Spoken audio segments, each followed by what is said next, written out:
지금으로부터 360년 전 조선시대를 다스리던 왕이 있었는데 바로 현종이라고 하는 왕입니다.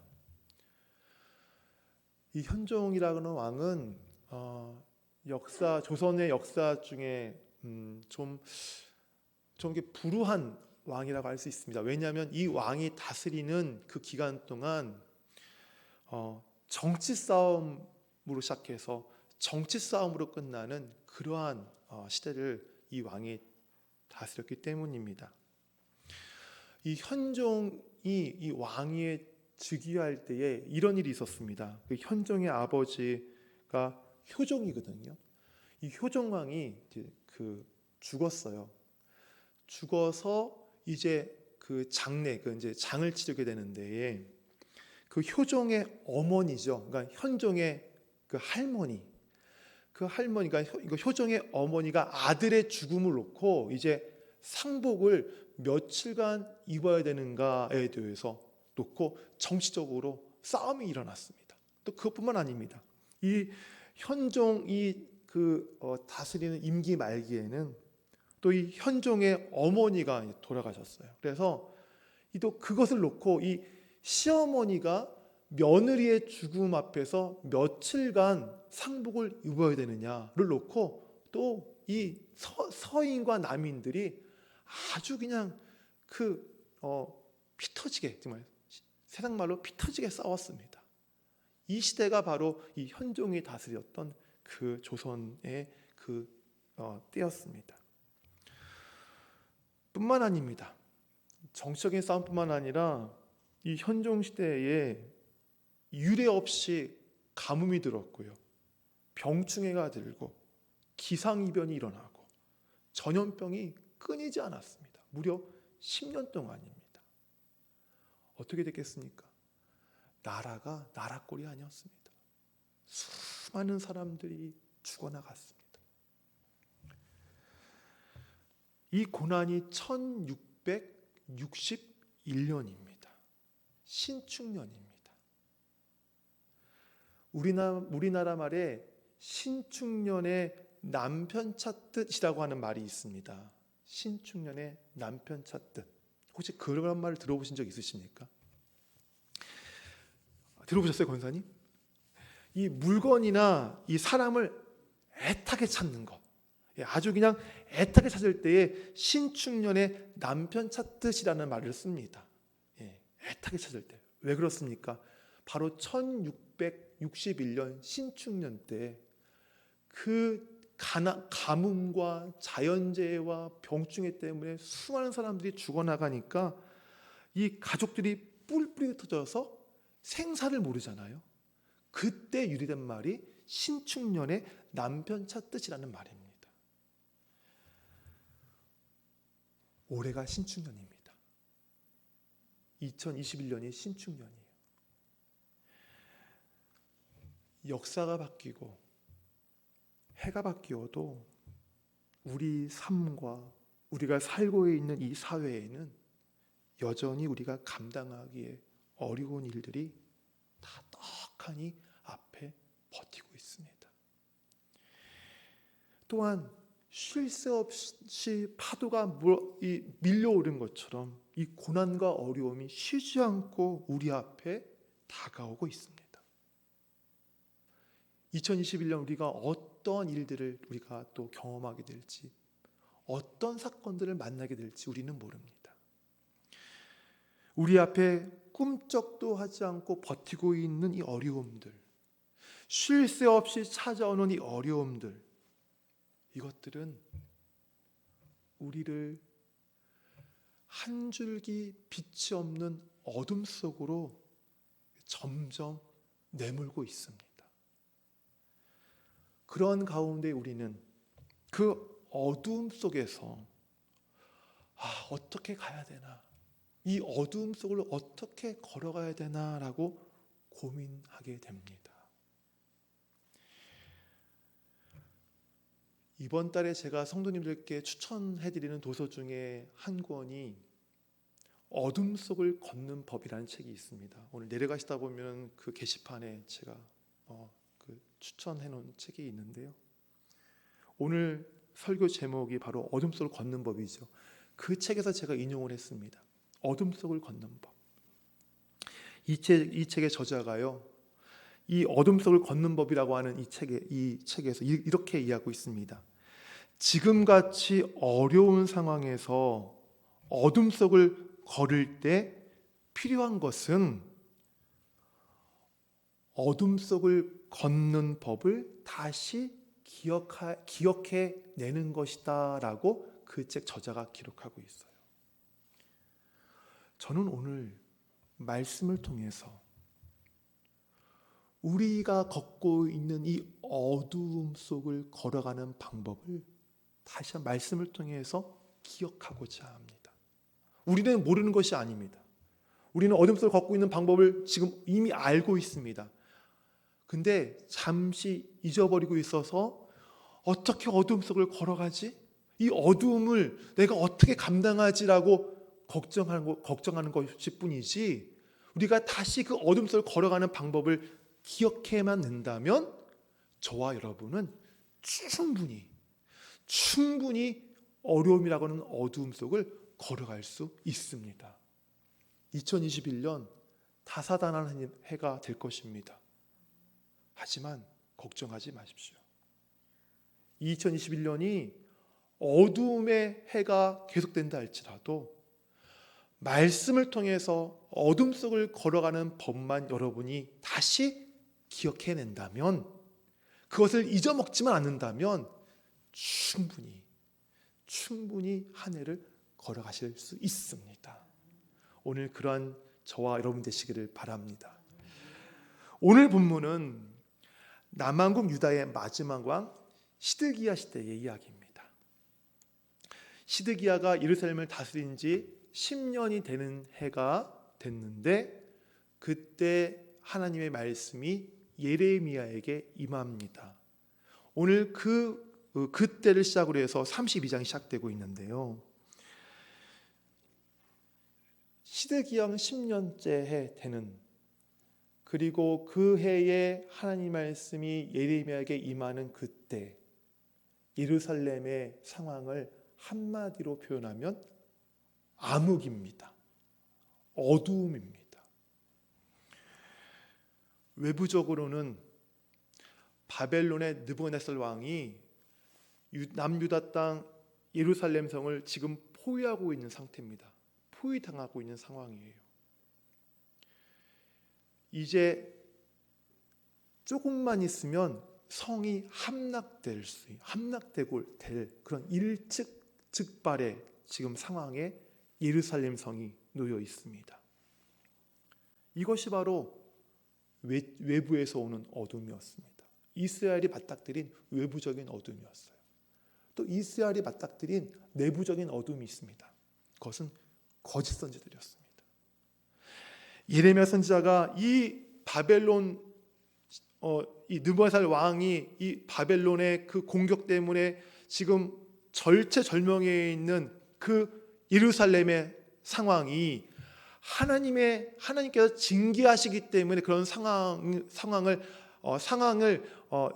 직면했다는 것을 시드기야 왕과 유다 백성들에게 얘기합니다. 외칩니다. 이것은 하나님의 징계다. 하나님의 심판이다. 그러니 대항하지 말아라. 순순히 하나님의 심판을 받아들여라. 성문을 열어라. 바벨론에게 항복을 하면 살 수 있다. 라고 끊임없이 외쳤습니다. 그런데 시드기야 왕과 대부분의 유다 사람들은 그 말을 듣지 않았습니다. 왜요? 거짓 선지자들의 거짓 예언 때문입니다. 거짓 선지자들은 결코 바벨론은 우리를 못 이긴다, 우리를 이기지 못한다 라고 자꾸만 거짓말로 시드기야 왕과 유다 백성들을 선동했습니다. 이것이 바로 예루살렘, 이스라엘이 맞닥뜨린 내부의 어둠입니다. 이 두 가지 어둠, 그것이 시드기야 왕 예레미야 그 시대에 예루살렘 가운데 그 드리운 그런 어려움들이었어요. 예레미야는 이 거짓 선지자들의 이 거짓 예언에도 아랑곳하지 않고 계속해서 하나님께서 전하라 하신 그 말씀을 시드기야 왕과 유다 백성들에게 외치지요. 그 외침이 오늘 본문에 기록된 3절부터 5절까지 긴 절에 기록이 되었는데요. 제가 읽어드리겠습니다. 예레미야가 시드기야 왕에게 이렇게 말했어요. 이렇게 예언했어요. 그가 예언하기를, 예레미야거든요. 예레미야가 예언하기를, 여호와의 말씀에 보라, 내가 이 성을 바벨론 왕의 손에 넘기리니. 시드기야 왕 앞에서 지금 바벨론 왕에게 하나님께 이 성을 넘기실 겁니다. 그가 차지할 것이며 유다 왕 시드기야는 갈대인의 손에 벗어나지 못하고 반드시 바벨론 왕의 손에 넘겨진 바 되리니. 시드기야 왕, 당신은 바벨론에 넘어가게 되고 끌려가게 될 것입니다. 입이 입을 대어 말하고 눈이 서로 볼 것이며 그가 시드기야를 바벨론으로 끌어가리니 시드기야는 내가 돌볼 때까지 거기 있으리라. 여호와께서 이같이 말씀하시니라. 너희가 갈대아인과 싸울지라도 승리하지 못하리라. 갈대인과 바벨론 사람들과 싸워서 승리하지 못하니까 항복하십시오. 투항하십시오. 그것을 예레미야가 계속해서 외쳤어요. 그 말을 들은 시드기야 왕과 유다 백성들 어떻게 했습니까? 어떤 마음이 들었습니까? 어떤 마음이 들겠어요? 저런 민족의 배신자, 저런 이 매국노, 온갖 욕설과 온갖 비난을 예레미야에게 다 쏟아부었습니다. 결국에 시드기야 왕은요, 예루살렘이 망한다는 예언과 왕 자신이 바벨론에게 잡혀간다는 예언을 하는 예레미야를 잡아다가 시위대들에 가둬놓고 맙니다. 감옥에 가둬넣어버린 거예요. 하나님의 말씀을 전하다가, 있는 그대로 전하다가 감옥에 갇힌 예레미야. 거짓 선지자들은 승승장구하고 진짜 선지자인 하나님의 사람인 자신은 감옥에 갇힌 예레미야. 그의 심정이 어땠을까요? 여러분, 한번 예레미야가 되어서 한번 그 심정을 한번 생각해 보시길 바랍니다. 나는 하나님이 하라는 대로 했는데, 하나님이 전하는 대로 전했는데, 나에게는 생각하지 못한 이 감옥이라고 하는 이 고난의 자리에 고난의 물을 내가 마셔야 되고, 거짓말하고, 정말 하나님 앞에서 제대로 쓰지 못하고 온갖 죄를 저지르는 사람들은 저렇게 승승장구하는 모습을 볼 때에 여러분 어떤 마음이 들겠습니까? 하나님 말씀을 전하다가 감옥에 갇힌 예레미야, 그의 괴로움과 어려움은 이만저만한 것이 아니었을 것입니다. 고통스러웠을 것입니다. 더군다나 또 그에게는 또 다른 고통이 있었는데, 자기 민족 예루살렘이 멸망한다는 그 고통. 이제 바벨론이 성을 허물고 들어오면 지금 내 눈앞에 보이는, 자기 눈앞에 보이는 이스라엘 백성들, 남녀노소 할 것 없이 그 바벨론 군사들이 다 쳐서 죽일 텐데, 살아남을다 할지라도 그 살아남은 사람들은 바벨론으로 포로로 끌려갈 텐데, 그 모습을 생각하니까 예레미야의 마음이 어떻겠습니까? 자기 처지를 생각할 때도 고통이요, 민족의 앞날 생각할 때도 고통인 그 감옥에서 이 고통의 연속의 나날을 예레미야가 보내고 있었어요. 이렇게 절망과 고통의 날들을 보내고 있는 예레미야에게 하나님이 말씀을 주십니다. 7절 말씀입니다. 같이 읽겠습니다. 보라, 내 숙부 살롬의 아들 하나멜이 내게 와서 말하기를 너는 아나돗에 있는 내 밭을 사라. 이 기업을 물을 권리가 내게 있느니라 하리라 하시더니. 아멘. 하나님께서 절망과 고통 가운데 예레미야에게 말씀을 주셨습니다. 너의 사촌인 하나멜이 내게 와서 말할 텐데 자기 소유를 밭을 사라고 할 것이다.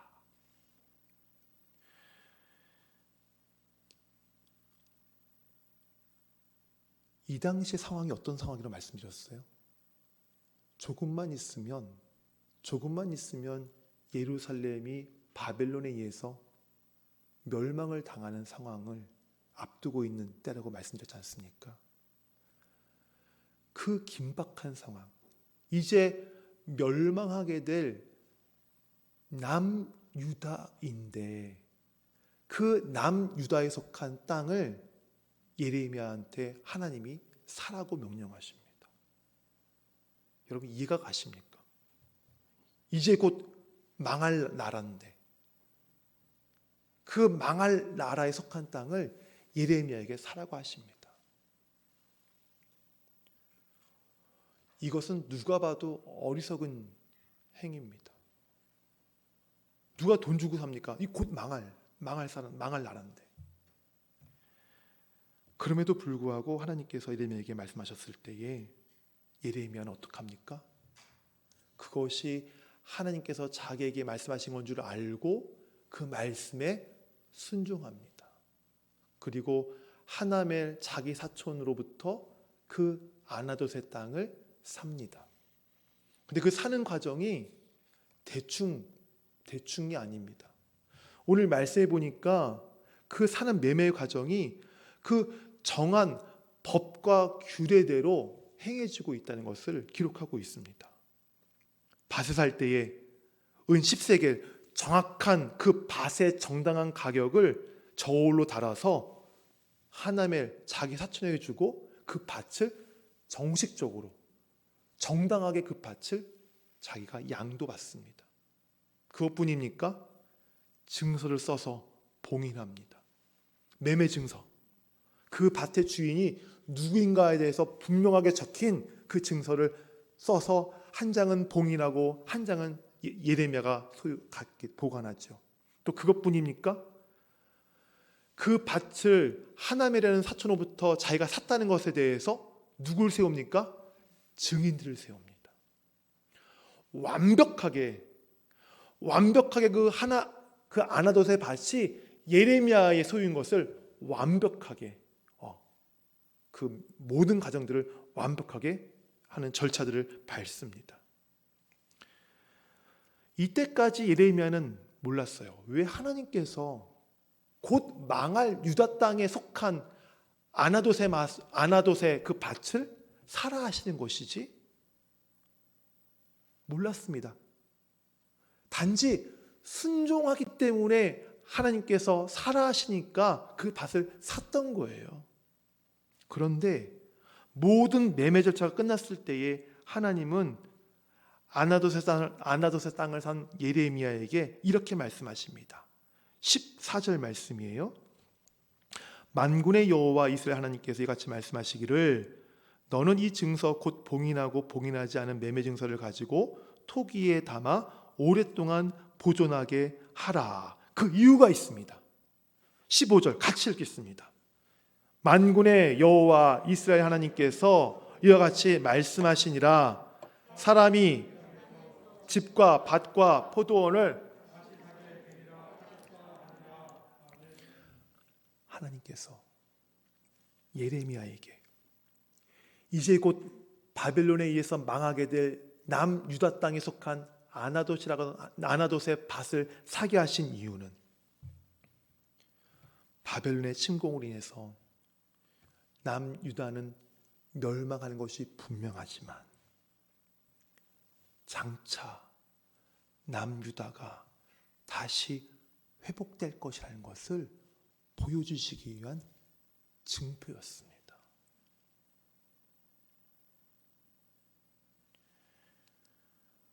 하나님은 그 사실을 예레미야의 눈앞에서 그리고 남유다의 그 백성들의 눈앞에서 가시적으로 보여주기 위해서 그 밭을 매매하고 돈을 주고 그 권리증을 받고 그 매매 증서를 쓰고 그것들을 보관하고 증인을 세우는 그 모습들 하나를 통해서 가시적으로 분명하게 명확하게 보여주셨던 것입니다.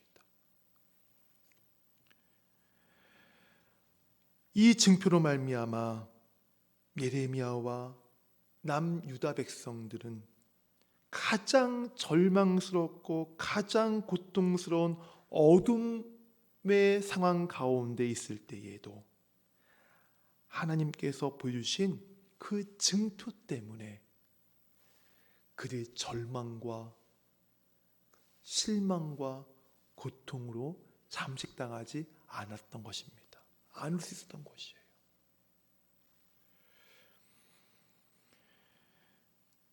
이렇게 하나님은 자기 백성들이 아무리 열악한 환경에 처할지라도, 하나님은 자기 백성들이 아무리 짙고 짙은 그 어둠이라고 하는 고난 가운데에 있을지라도 낙심하지 않도록 믿음과 소망을 주시는 분이십니다. 그러므로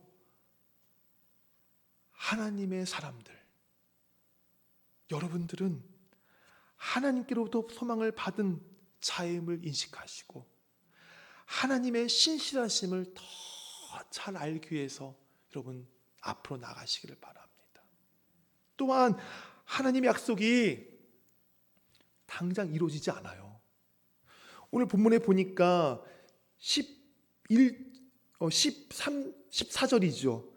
그 봉인하고 봉인하지 않은 매매 증서를 가지고 토기에 담아 어떻게 하라고요?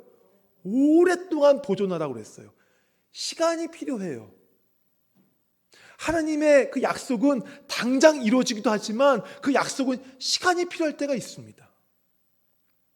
하나님께서 멸망당한 이스라엘을 회복시키시는데 얼마의 시간이 있었어요? 70여 년 시간이 필요했습니다. 그 시간이 필요해요. 당장 이루어지지 않는다 할지라도 실망하지 마시길 바랍니다. 우리가 실망할 것은 약속이 전혀 이루어지지 않는 것에 실망해야 되지, 약속이 언젠가 이루어진다고 하는 것에 대해서는 우리는 실망한 것이 아니라 소망을 가져야 되는 것입니다. 소망을 가져야 되는 거예요. 성도 여러분, 어둠 속에서 여러분 실망하지 마십시오. 고난 중에 있을지라도 실망하지 마십시오. 여러분에게는 그 어둠 속을 잘 걸어갈 수 있도록 도우시는 하나님이 계십니다. 하나님의 말씀이 있습니다. 그 말씀이, 이 어두움이 언제 끝날지 그거는 우리가 알지 못하지만, 그 시간이 필요하지만 당장 그 어둠이 거치지 않는다고 여러분 실망하지 마십시오. 중요한 것은 반드시 하나님께서 우리의 어두움으로부터 우리를 구원하신다는 사실, 그 사실을 믿고 하나님을 신뢰하며 어두움을 걸어가시기를 바랍니다. 그러면 예레미야가 이 어려운 상황 한가운데서도 낙심하지 않고 아나돗의 밭을 사는 것 같은 순종, 그 순종을 우리는 어디서 행할 수 있을까요? 어디서 그 징표를 받는 것을 우리가 어떻게 순종할 때 그 징표를 받을 수 있을까요? 바로 하나님을 절대적으로 신뢰하는 이 순종은 다른 것이 아닌 예배입니다. 예배예요. 예레미야 선지자가 아나돗의 밭을 사는 그 순종의 모습은 바로 우리가 예배드리는 모습에서 우리가 표현할 수 있어요.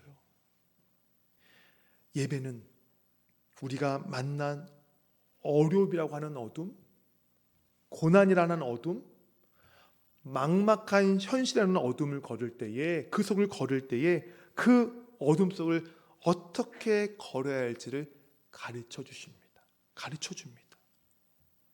예배는 저와 여러분의 하나님을 향한 소망의 끈이기 때문입니다. 이 끈을 놓지 않는 이상, 이 끈을 붙잡고 있는 이상 어둠 속에서 길을 잃을 수 없습니다. 잃지 않아요. 잃지 않아요. 아브라함이 갈대아 우르를 떠나서 하나님 명령하신 가나안 땅에 갈 때에 그가 어떻게 갔습니까? 갈 바를 모르고 갔습니다. 히브리서 11장 8절 말씀이요. 믿음으로 아브라함은 부르심을 받았을 때에 순종하여 장래 유업으로 받을 땅에 나아갈새 갈 바를 알지 못하고 나아갔으며. 믿음의 조상, 믿음을 가지고 하나님 명령을 따라 그 가나안 땅으로 행진한 그곳으로 간 아브라함조차도 그 땅에 갈 때에 갈 바를 알지 못하고 갔었어요. 아브라함, 그 낯선 땅이라고 하는 어둠 속을 걸었어요. 그 낯선 땅이라고 하는 그 어려움의 그 길들을 걸었어요. 그런데 보십시오. 아브라함은 비록 자기가 그 낯선 땅이라고 하는 그 어두움을 갈 바를 알지 못하고 나아갔지만 그는 가는 곳마다, 그는 머무는 곳마다 제단을 쌓았습니다. 예배를 드렸어요. 창세기 12장 7절과 8절 말씀이에요. 여호와께서 아브라함에게 나타나 이르시되 내가 이 땅을 내 자손에게 주리라 하신지라. 자기에게 나타나신 여호와께 그가 그곳에 제단을 쌓고, 8절 거기서 베델 동쪽 산으로 옮겨 장막을 치니 서쪽은 베델이요 동쪽은 아이라. 그가 그곳에서 여호와께 제단을 쌓고 여호와의 이름을 부르더니. 막막한 현실의 어둠 속을 걸었지만 그는 그 어둠 속을 걸어갈 때에 예배의 끈을 놓지 않았습니다. 바로 그 예배가 아브라함에게는 아나돗에 바쳤던 것입니다. 다시 회복할 것이다. 약속을 지키실 것이다. 하나님께서 행할 것이다. 함께 하실 것이라는 그 징표, 그 징표가 아브라함에게는 예배였던 거예요.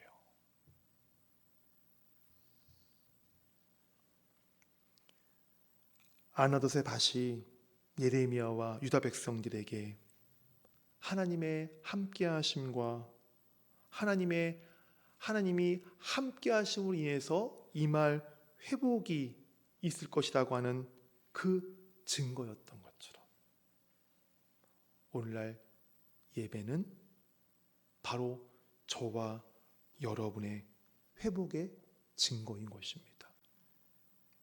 예배를 우리가 누구에게 드립니까? 하나님. 더 정확하게 말하면 삼위일체 하나님이세요. 성부 하나님, 성자 하나님, 성령 하나님. 바로 우리의 예배를 바로 삼위일체 하나님께 드리는 거예요. 삼위일체 하나님께서는 어떤 분들이십니까? 우리의 구원을 위하여서, 우리의 구원을 위하여서 과거부터 지금부터 앞으로도 우리를 구원하시기 위해서 일하시는 하나님이세요. 일하시는 분 하나님이십니다. 바로 그분이 우리가 드리는 예배의 대상입니다. 바로 그 예배가 바로 저와 여러분의 구원의 증거인 것입니다. 아나돗의 밭인 거예요. 언젠가 그 예배가 온전히 회복이 될 것입니다. 그 예배는 장차 주님께 이 땅에 오셨을 때에 우리가 천국에 올라가서 하나님 나라에서 드리게 될 그 예배의 예표입니다.